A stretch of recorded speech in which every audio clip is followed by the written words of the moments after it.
What's up, folks? It's your girl Lisa with a Z, and I'm here live. This episode is sponsored by Miami Media School. I'm coming up on graduation soon, and of course, they let me use the studio to complete all my content and get me to the success that I need.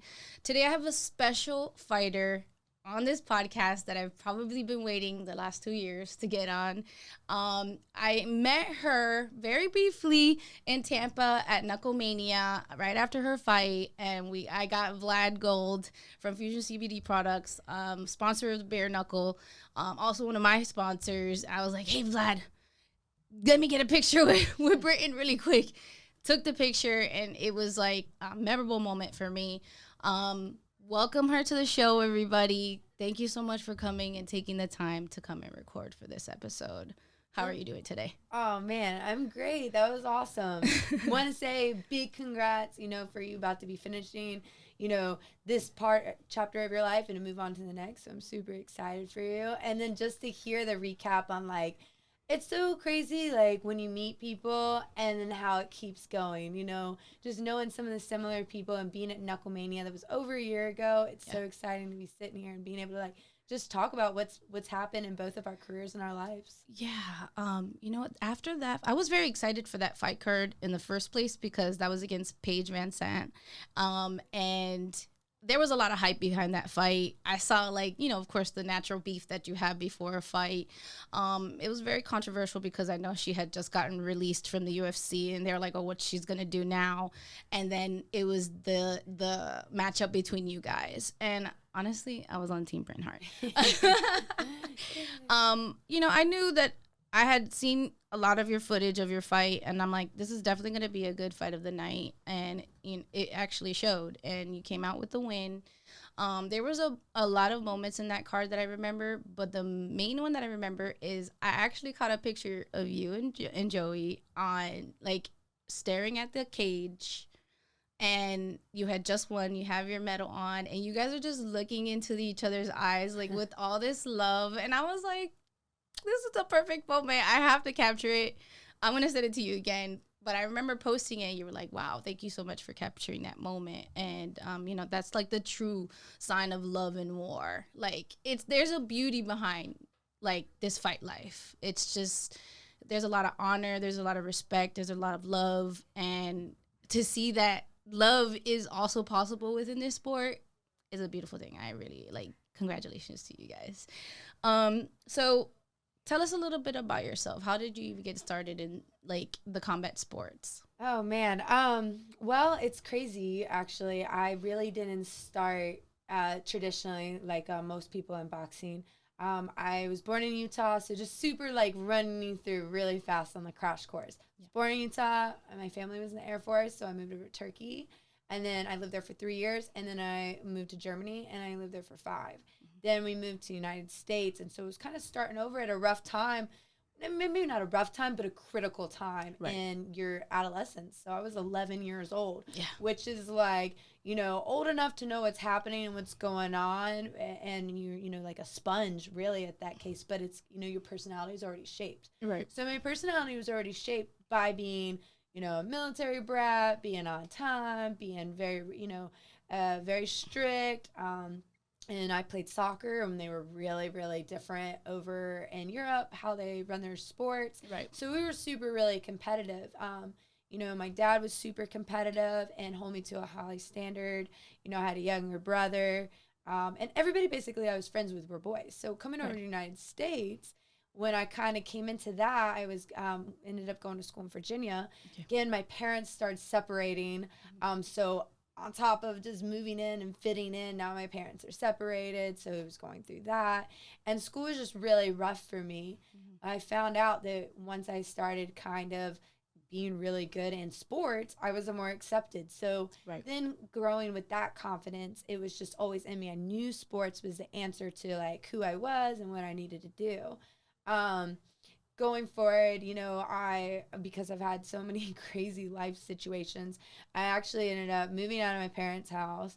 I'm really young. I thought that I could conquer the world. A lot of people see that, I really felt that. And I moved out, and before I graduated high school, I had my own rent, electric, mortgage, you name it. I was an adult.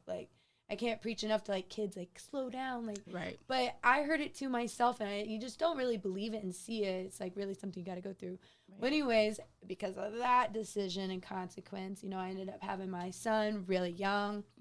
Couldn't play sports anymore. Sports was out the window. Right. And I was like, gosh, how am I going to do this? So I went to school. I knew I needed to make money. And I was like, the most important thing as far as like when you're starting a family by yourself, because, you know, that relationship at the time was just, you know, it's a whole other slew of problems. Single moms, like, we do what it takes to get the job done at the end of the day for our kids. Exactly. Sure. And it was like one of the hardest times in my life too. I was going to school, was working 3 jobs and a single mom. And then that was kind of part of it too, because I never really saw my son, because I would drop him off at the babysitter at 7 a.m. and then pick him up at 6 p.m., go home. But like by the time I fed him, gave him bath, put him to bed, it was like time to wake up and do it all over again. Right. So anyways, I worked for a bank and actually an accounting firm because I thought it was where the money was. Right. And then after doing that, for, you know, and seeing my son grow up in somebody else's, you know, care, I was just like, man, if I'm going to do something and work my ass off, I want it to be something I love. And I do not love this. And I'm good at it, but I don't love it. Mm-hmm. So I looked into it and I made a huge, crazy transition in my life. I got away from that toxic relationship. I actually stored my money to buy a house. And I worked my ass off for it. And I remember when I told him, you know, I was like, you know, I'm leaving, I'm taking Peyton, I bought this house. I waited until I knew I had the money to get out of a really shitty situation. And when I did that, it like just blew up into, you know, a whole different scenario, like with the police and legal problems and assault and battery. You know, it got really ugly, but it was like something I knew that I had to do. Right. So going into that, you know, that was kind of like, again, just really personally trying to build off of it, but definitely a struggle. Mm-hmm. So I went to school for sport management, and I was like, this is, you know, I'm closer though to finding out who I am and what I need to do. And like, you know, like we say, like from the fighting world, you learn from a loss. It sucks, but we learn more from it. Absolutely. So learning from that, I went, and that was great. It was an awesome experience. I love my degree. I went to Lynchburg College. It was a private liberal arts school. Again, busted my ass off, got a ton of scholarships. So I really didn't have to pay, but like maybe $4,000 for a bachelor's degree, which was insane. Wow. So when I walked away, I loved it so much. I was like, oh, I'm going to go get my master's degree. Right. So I continue on this trail. You know, I worked for the Carolina Panthers. I worked for NASCAR. I did a lot of really great things. In that transition and that, you know, thing, I ended up having my daughter. Right. So now things are like, oh, you know, I love my daughter more than anything in the world. At the time, wasn't something that I wanted. It kind of took me a step back. Right. So with that step back, again, here comes the other set of problems. Bad relationship. It was kind of like, man, I just messed up my whole life. You know, nobody's going to want to be with me. I'm a girl, like typical textbook young mom, has a kid by 2 dads. And I know what people say about those type of girls. Mm-hmm. So I might as well just suck it up and and just deal with what I basically make, you know, lay in the bed that I made. Right. That going through that, I realized really shortly that, like, look, we only have one life to live, and settling isn't the answer. So going through that, you know, that was, you know, I ended up getting divorced, and it got really ugly. And then because of that, I ended up going into another bad relationship, which was even worse than what the current situation I was. Because I think it was just that constant struggle to find where you belong and find like a family system. Right. So in that step, it was the worst mistake I could have probably ever made. You know, just talking about everything that I have been through makes it look like cake as far as going to this next chapter. So this next chapter is just freaking hell. Yeah. And I ended up getting in so much trouble because of this guy. I ended up getting around too many bad people, too many times in the wrong place at the wrong time. Mm-hmm. Ended up, you know, I had like 3 different bonds on me from 3 different courts. And so my life was just really over. And I really felt that. And I was like, you know, it sounds kind of stupid, but it's the truth. I was like, fuck it, my life's over. I'm just going to go to a boxing gym. Yeah. And just, you know, that's where I'm going to go. So I ended up going to the boxing gym just to, like, not get in any more trouble. I've never been to a boxing gym before in my life, but it was just one of those things that I was like, well, there's nothing else. Yeah. So I went in there, not really knowing about the sport and how amazing and how great it is and the people that are in it. Mm-hmm. I just kind of went as my own escape. And then that's when they were like, it was kind of cool, actually. You know, I remember like ups and downs being in my first boxing gym. You know, they were like, wow, like they thought I was lying to them, thought I had been boxed before. So, you know, if they were like, you know, blowing me full of smoke, then whatever, it worked because I believed it. I was like, wow, maybe I am. Isn't this a sport that you have to do your whole entire life? Right. And it just like really reaffirmed that idea. Is like, it's never too late, again, to be the person you want to be, Right. and to make those important changes. So I really believed in it. With my first professional fight, it was like, you know, I sold my soul. Like, it was just one of those things that, going back on like that, maybe longer than a crash course on on how I started, but like, Yeah. everything kind of had its like, but it didn't feel right. But there's something in the way. This is settling. Yeah. To where this was like, no, this is where I need to be. Like, I need to do everything at all costs to stay here and build myself here. Right. And it was, you know, I can kind of give you like, and that's the importance of me giving you like a little bit longer history, is like so many times in my life I started, quit, started, stopped, started, something got bad. And this, in fighting since 2016, it was one thing that I've had so many bad things happen to me in that time frame as well. But having boxing, I bounced right back so much quicker and faster and still stayed with it.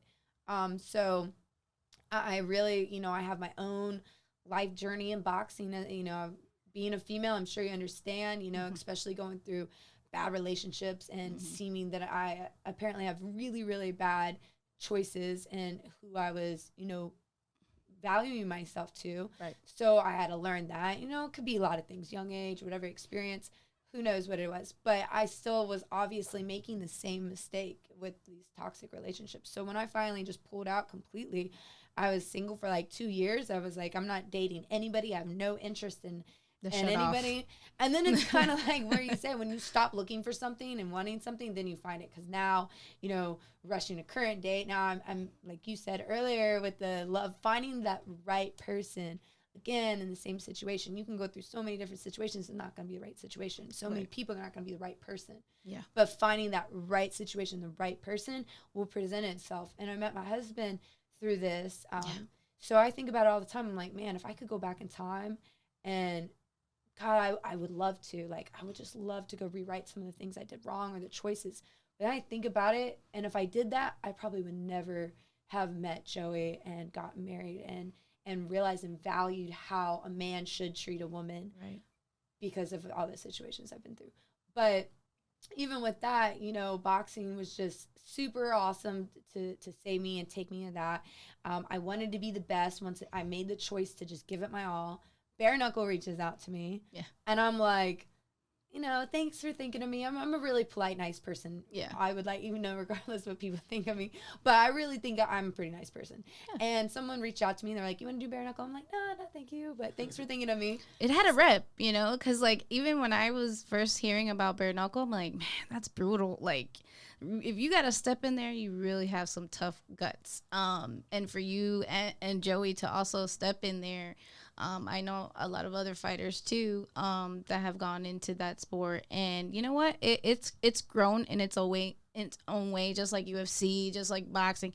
Everything has its start, and you know, you have your foundation fighters, aka you guys, that build the sport. And honestly, it's been such a great experience to watch your development on the Bare Knuckle series.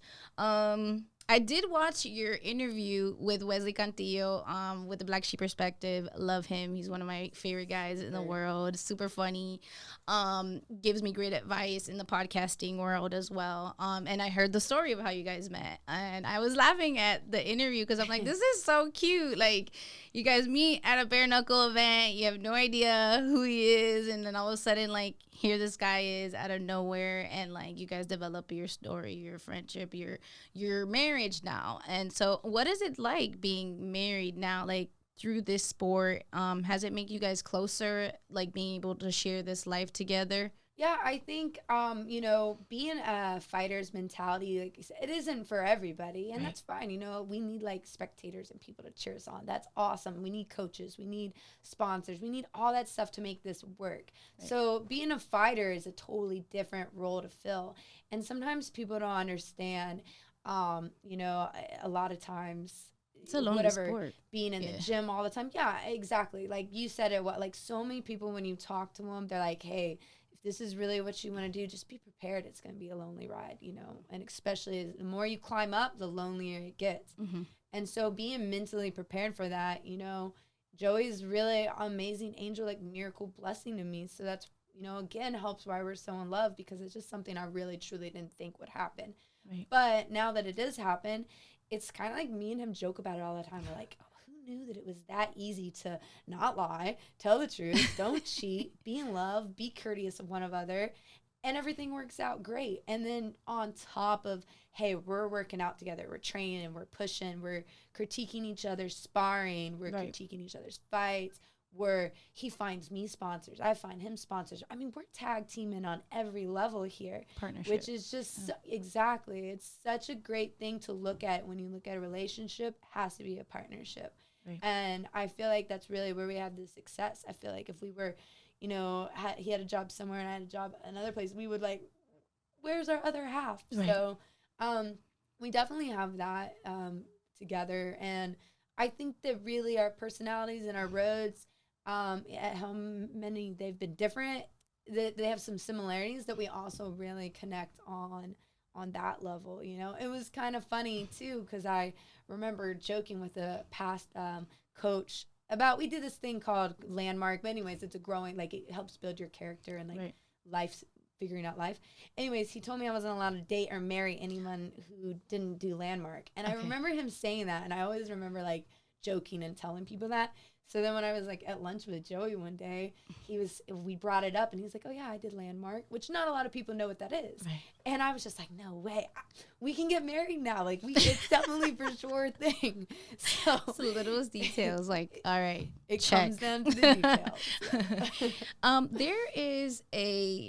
There's a saying that you did at one of your post-fight interviews that really sat with me. I remember watching you do that post-fight interview, and it is, I am not a person, though. I'm not. I'm a fucking feeling, and all of you guys are going to feel it. Seeing the emotions, being a fellow fighter, understanding the struggle, understanding the judgment, all the negativity behind being this type of fighter, and the pressure to be successful and the best, and you coming out on top like that and showing the world, this is who I am. That meant, I'm getting chills right now, right now, because I understand that feeling, to put in your whole heart and soul into that cage for just a few minutes of everybody else's time, but this is your world, and you showed everybody who you were. I got to congratulate you on that. I know that it is an inspirational thing to say, and a lot of people felt it that day, and it was a huge viral speech. Tell us what was going through your mind and what made you say that. Yeah, well, it really means a lot, because I know some people have given me like some slack on it, you know, they like make jokes about the video, but you know, it is one of those things, like being super vulnerable and honest in that moment in time, man. I really wasn't, I mean, I knew I was going to win in the beginning, but for me, it was more like I had to knock her out. No way would they give me the win if it goes to the decision. Like, you know, fighting, politics, the world's corrupt as it is just what it is. But I wanted to make sure that I did my very best. But when that bell rung, the final bell, and I didn't knock her out, I was really like, you know, I didn't believe as much. And so when it came up, it was just so raw and like bursting of emotions. But it actually came from conversation I had with somebody prior during my fight camp, and they're like, why are you doing this? And I was like, because I'm feeling like, and I literally had that, so it was already in my brain, like in a file, like when I was running on the beach, like really, like I'm being so serious, like I would cry while I was running because I was listening to things, and I was really talking on my brain, like, and that's kind of what I said, because believe it or not, I had an injury in the Paige Van Sant camp. And I was like, just please let my knee be better, so it cannot be an excuse for me losing this fight. And I don't want to win it for me. I really don't. I want to win it for everybody else who believes in me, because I'm that feeling for them. I'm that voice, whether, you know, going through school, I've been there and done that. You know, living the single mom life, been there and done that. Being in an alcoholism, been there, done that. Been in you know, coke, meth, all that stuff. I've been there and done that. You know, I've seen all these things and gone through it. And if I could just be that like voice that you don't have to give up, you don't have to settle, you don't have to give up in your life. There's ways around it, you know? And then if I could do that and show people I make it, because I felt like people were believing in me, but it was like, oh man, Britain just went so far, but damn, she tried so hard, but she just missed the mark. Right. I was tired of doing that, and I just wanted to do it one time for everyone who believed in me so that I could be that feeling. Because we remember feelings. Like, you might, you know, forget my name, you know, might forget your name, but if you make me laugh, if you make me cry, you make me angry, whatever feeling you give me, I'm 10 times more likely going to remember that for the rest of my life than something that's just a name. So it's kind of where I met, like when I said with Paige Van Sant's a person, it came out so crazy because like I said, the emotion was real, but that was more of like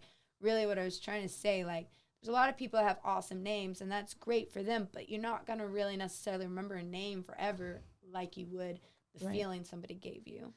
Wow. It was a moment for me, at least. I felt it. I felt the energy. I did see a lot of people with the memes and stuff later, but to me, I felt like it was an inspiring speech, and I thank you for that. I feel like I really find that the people that haven't gone through struggles or go through life, like, they're the ones that, like, make kind of the memes or laugh about it. Right. And the ones that have gone through some shit, like, you know instantly who they are just because of how they react to you know, other people. I think it was actually the first time Joey said, I love you. Like, you know how guys and girls do love ya? Or love you with just the you? I think it was the first time he actually spelled out, you know, when they first tell you, I love you. Right. For sure. So your recent title match. Right. It's tough to talk about because I had so much hope. I definitely wanted you to get that title shot opportunity. It was great to see that. It was here at the Hard Rock. It's, you know, we have such a big MMA combat sports community here in South Florida, so I'm sure everybody was out there to support. Tell us, walk us through the fight and tell us your experience coming out of that. Yeah, and I'm sure, you know, you can relate, and it would be cool to talk about to kind of how serious of a thing like the weight issues are for females. Absolutely. Males don't have to go through it as much because there's more of them, but females, you know, it comes down to it. The fight, I'm not scared of Misfit. I was tired of hearing that. Yeah. So that's number one. You know, people could say whatever they want. I was asking for the fight, but going, you know, through these motions, I fought her before. It was, you know, she didn't stumble me or anything. She just cut me in a bad place. Right. We actually became friends afterwards. And I remember it was kind of like a blessing and a curse because as friends, you know, you share a little bit more, you know, things. And that's fine. I'll keep that privately. But, you know, she was even like, man, I can't believe you fought me. Like, I walk around at 150. I walk around at 123. Like, that's my walk around weight. I don't cut to it. It's just naturally how I'm built. Right. And so I knew that kind of being like the only mental barrier in my mind is like, this girl is so much bigger than me. But then I kind of like try to, you know, make excuses like, well, Paige was way bigger than me. And Pearl was way bigger than me. And I beat those girls, so I can do this. So I knew it going in that it was going to be, you know, something that a challenge I had to overcome. I trained really hard for it. I ran my ass off. I did everything. You know, strength-wise, boxing-wise, I felt like I was doing really good. And I really went in there kind of thinking when this girl started a bunch of stuff with me online, so the whole thing I'm ratchet came out. There was another thing because I had an interview where one part of my life, you know, I had to move out of my house. Well, and I didn't have to. I chose to move out of my house to rent it. And because of that, I slept out of my car so I could get my rent money from my house and box and do everything that I need to, but I was saving money by that. And that was a shortcut and sacrifice that I made to advance my fighting career. And then, so anyways, I was trying to share that, not as like pity me or anything, but hey, that you can do it. And that if you really want something, these are the sacrifices you have to make. But anyways, this girl goes on social media and she's like, oh, Britain's sleeping out of a car, but she's not telling you the whole story. The reason why she's sleeping in a car is because her family didn't want her and kicked her out. And it's just, it was so much drama and negative stuff. She called my husband's best friend and asked him to corner and coach her. One, why would she? And then after that, like, egged it on a little more to be like, oh, I heard Joey's drinking again and he roughed Britain up a little bit.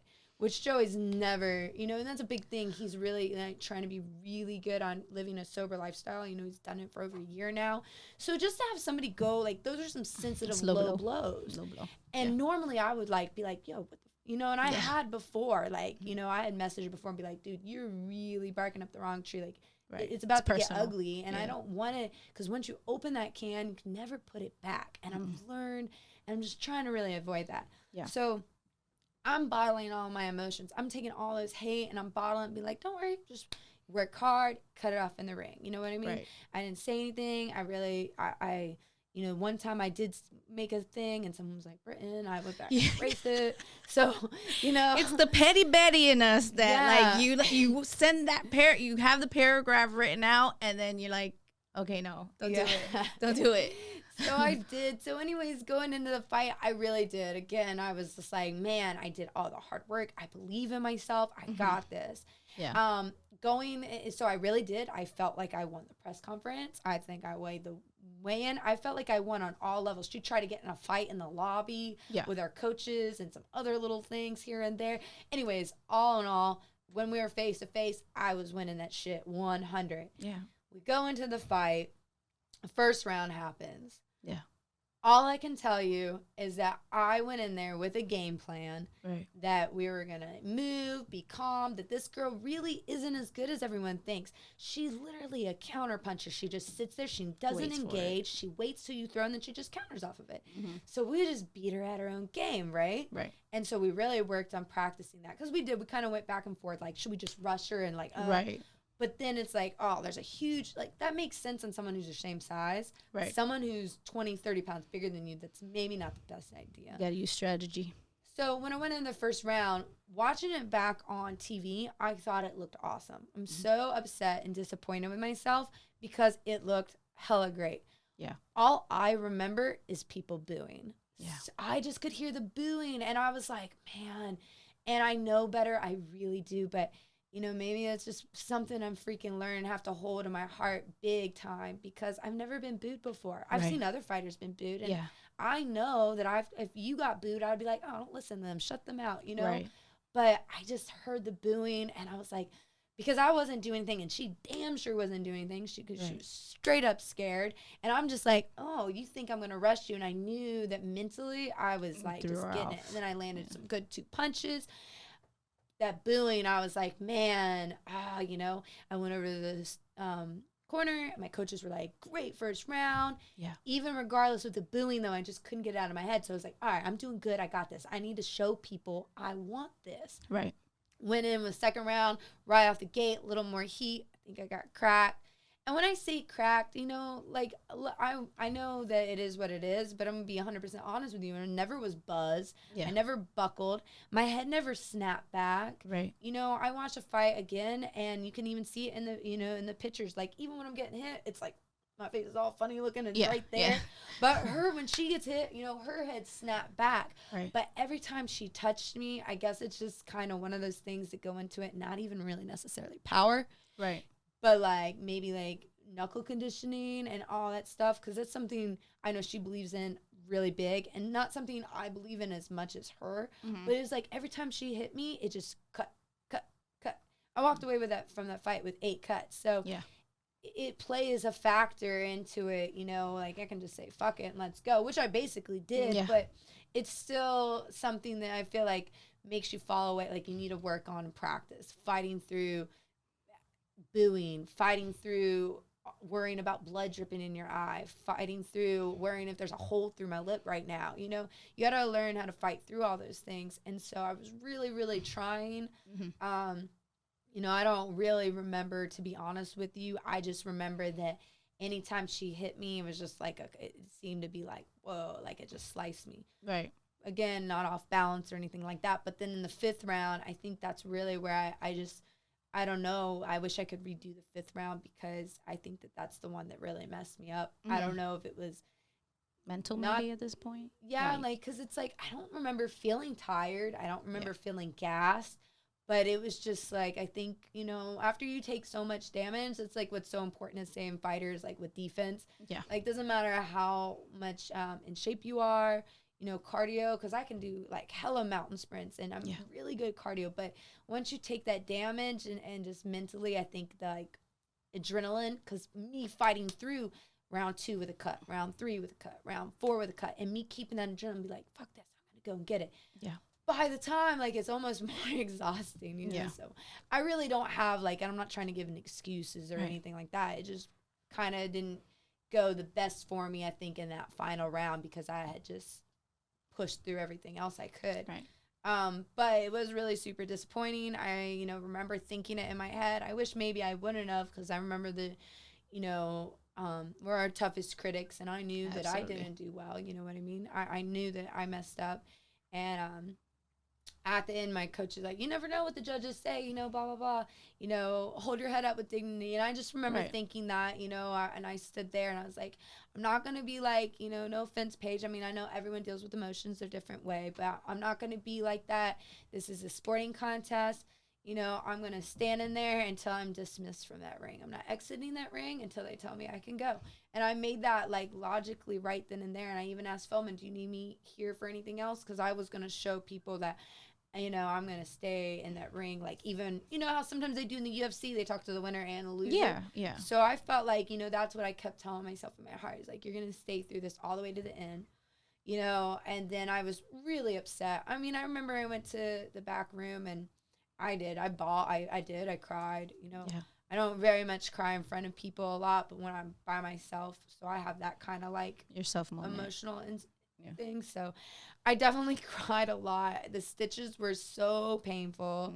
It was horrible. And then all I could think about was just losing all the people that believed in me, people that bet money. And I'm like, that's all I'm thinking about was just all these other people. Like, I lost this person money. I lost this person money. Yeah. I'm not going to be able to bring the belt home to this gym. Why did I do this? Why did I do that? And I mean, it really is like unfortunate. And I still, it's every day. I think I tried really hard the first 2 weeks to be happy, be happy, be happy. Yeah.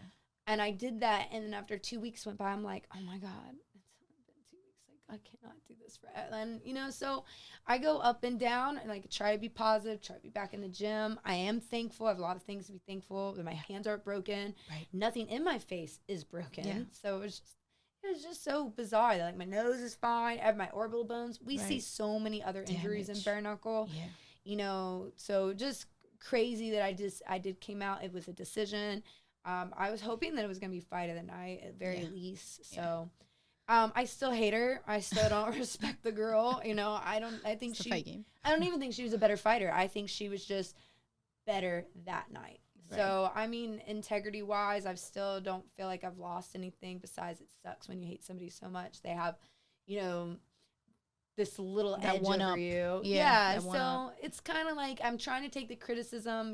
People are like, oh, Britton, you need to work on power. And I'm like, listen here. This girl struggled making weight. Joey had to make her take all her clothes off to get on the scale, which is, not something you ever want to do. Right. And, so she barely made weight. Wow. And then the next day she goes on Instagram and posts her on the scale at 140. And I'm like, and I come from boxing too, right? Like, on those certain situations in certain states, that, you weigh in the day before and the day of, you still have to weigh in. And if you guys are more than 10 pounds of each other, you can't fight. Right. So it's kind of more what we're seeing, but I mean, it's okay. I knew it going into it, so it's not like, oh my God, I'm surprised. Right. But it's just kind of figuring that factor out. Like, do I need to work on power, or are we just seeing somebody hit me who's 30 pounds bigger? Correct. And it looks different. And so I kind of went through that struggle. Like, nah, I didn't do anything wrong. I just fell off my game plan. If I would have not engaged as much and went back to just the countering technique of hers, if I would have repeated round 1 where everyone was booing, I would have had that fight in the bag. Yeah. So I think that's some of my difficulties in the fight, knowing that I could have, if I was just mentally smarter. Like, I didn't lose it physically. I lost it mentally, which I thought I was so mentally strong. Right. But I don't want to be like that. And I want to be open to criticism. So I actually looked up a bunch of things to increase power punching and your punching power, whatever.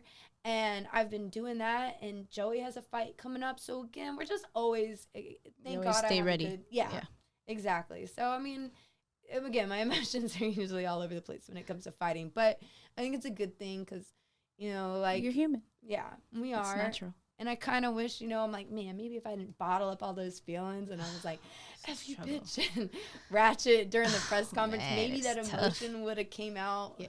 You know, we don't know. I get the experience because, you know, when I lost my fight recently, you know, I went through a lot during the fight camp itself. I almost thought I was going to make it. Same thing. My knee, like, was giving out because, like, we had a newbie in the gym one day. He kind of, like, grabbed my leg too hard. And I felt like, oh, my God, I'm not going to be able to do it. It was a Muay Thai match, so Right. I'm definitely going to kick. I was even afraid to pull out because I'm like, I know that this is bigger than me. It's bigger than the fight. It's a movement. It's a statement. It's the first heavyweight women's, you know, fight that's going on in the state. There's more. There's so many, like you, the sponsors, your friends, your family. People are, like, traveling to come see this fight. You don't want to let anybody down.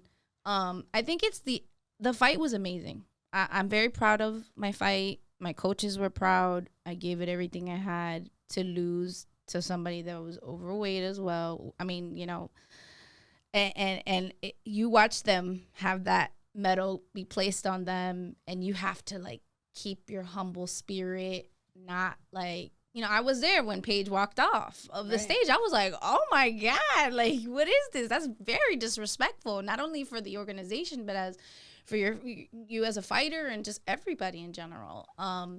But everybody processes their emotions differently. I know that after the fight, when you come out of a loss, is so many different. I know that I still cry to this day sometimes. Like, if I have catch a moment and, like, people still come up to me like, oh, you should have won that fight. Or, you know, like, because when you go to decision, it's out of our hands. Right. You either knock them out, you submit them if it's MMA or whatever it is. If you let it go to the judges, it's whatever. You got to be happy with whatever decision they make. You know, and then, of course, there's politics. You can always overturn something, appeal. But and many people told me I should try to appeal that. And I'm like, you know what? I'm going to accept my loss because taking on this fight opened so many other doors for me. Mm-hmm. And I knew what I was doing. I knew that door that I wanted open is what the goal was. So I was willing to take this loss, not happily, of course. Right. But I'm very humbled by the experience. I gained a lot of respect in the industry. It's like another learning experience, and I think, like, trials lead to testimonies.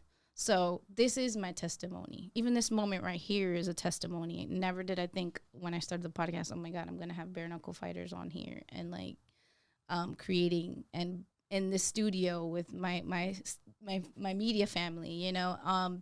It's all a growth experience, and, you know, I'm ready for the next step. I know you are as well. What kind of advice would you give a woman that may have gone through battles? I went through my own battles as well. Basically the same thing that you said. I had just gotten out of a very toxic relationship. I tried everything under the sun to lose weight and just try to find something to make me happy. I would look in the mirror and I'm like, I'm not happy right now. Like, in a bunch of stuff. I'm mother of two as well, single mom, got out of the relationship after 10 years.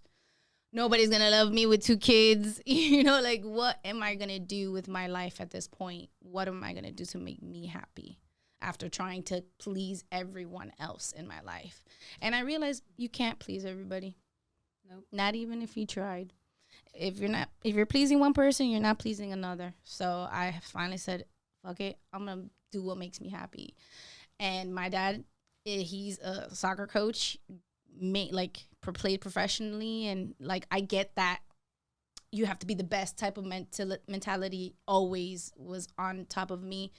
So he didn't understand why I would go to boxing. He's like, women's don't fight. Like, he's very old school. He's Honduran, and he's just like, no, like, kind of misogynistic mindset. He still to this day doesn't believe in it. And I've been doing it 5 years now. Like, does he like the fact that I'm doing something to keep me healthy? Sure. But does he want me fighting? No. Right.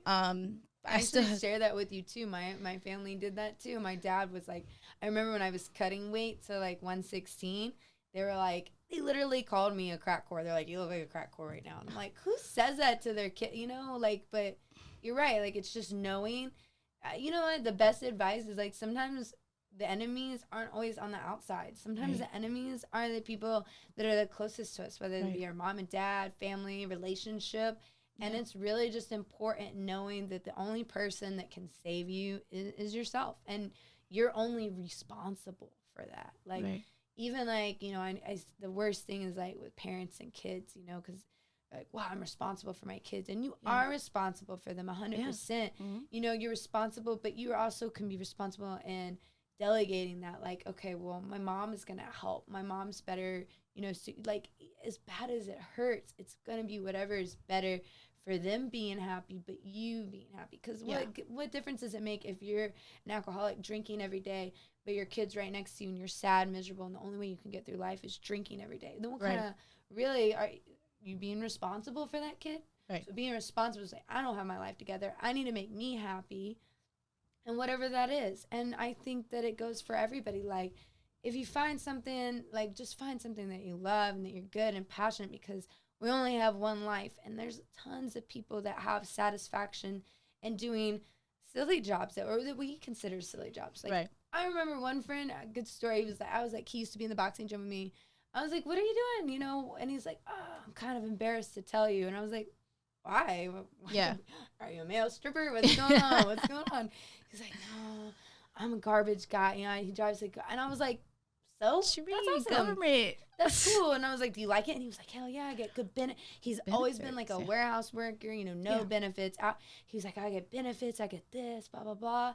And you could hear the excitement this guy was talking about driving a garbage truck. And I was like, dude, that's awesome. Good for you. And he's still doing it. Before, a guy who jumped from job to job to job. Now he's been like consistently in one place, because whether you're important, you have to find where you're important, where you're needed, and where it makes sense to you. So, really finding that happiness starts from the inside. And then once it grows, it's just almost unstoppable to put out. Like, for me, I felt better in my life doing that than meet Joey. Now, guess what? I didn't get to see my kid for 5 years for Christmas, because me and their parents fight so bad. It was so ugly because of everything that happened. Yeah. We got him for Christmas for the first time. Then we got him for a whole week and got to bring him to Miami. So things I thought that would never change are starting to change. And why? Because I went and made sure I found something that I knew that I was going to make a purpose and difference in. And I stayed through it no matter what, knowing that that was my call, just like your call. Yeah. For, might not work out perfectly, like you wish so badly you won, but you opening that door for women that are considered heavyweights is just huge, because that's a super exciting division for men. Why can't it be for females? Like, that would be awesome. I would love to see heavyweight and bare knuckle women. That would be so cool. So it does not get started until somebody starts it. And so being that such a critical, so many people and women can do that all over the world. It just takes that first step. Well said. Well, is there anybody you'd like to thank for anything, any reason, your life, your goals, sponsors? I have a lot of really great sponsors that have been with me. But really, I guess they knew who they are. They're awesome. They always pop up with me. I definitely want to thank my husband, Joey. He has a fight coming up. So you guys watch out for that. It's going to be in Fort Lauderdale. So it's local. So it's April 21st. And then thanks again to my coaches that I've won in Virginia, Marcus Luck, and then went out in California, Coach Haas. And even though I'm not any of those places, they're people that constantly give me wisdom and advice and support every day. So I'm super thankful to have that along with everybody else. If anyone sends me something positive, you're definitely thanked and needed in my life. It helps me because it is a why, and it's something I really believe in as being a feeling. Because if I'm not inspiring and motivating others, I really don't have the need to fight anymore, because it's like what I need to accomplish has been accomplished for my personal goals. Not many people can say they've done what I've done, but for me to keep going, I still have this one with the belt, and I still kind of really haven't accomplished that. So anyways, anyone who's giving me shout out vibes to get back on track to get in a world title, you're much appreciated. I love you so much. Thank you for sharing your story. It's so cool to know that we're not alone, and there's other women that have gone through very similar situations. even being in different sports and being in different weight classes, they were still more alike. Than, so yeah, just big shout out to everybody. Go out there, inspire someone, make a new friend today. You heard it here first on the Lisa with a Z podcast with Hart Beltran. Thank you so much for coming on my show. I appreciate it. Keep up with her, guys. She is an amazing fighter, great inspiration. Follow her on Instagram and all her social media. I will definitely tag it and put it in this description. Last but not least, what do you see yourself doing by the end of 2022? By the end of 2022, so this year,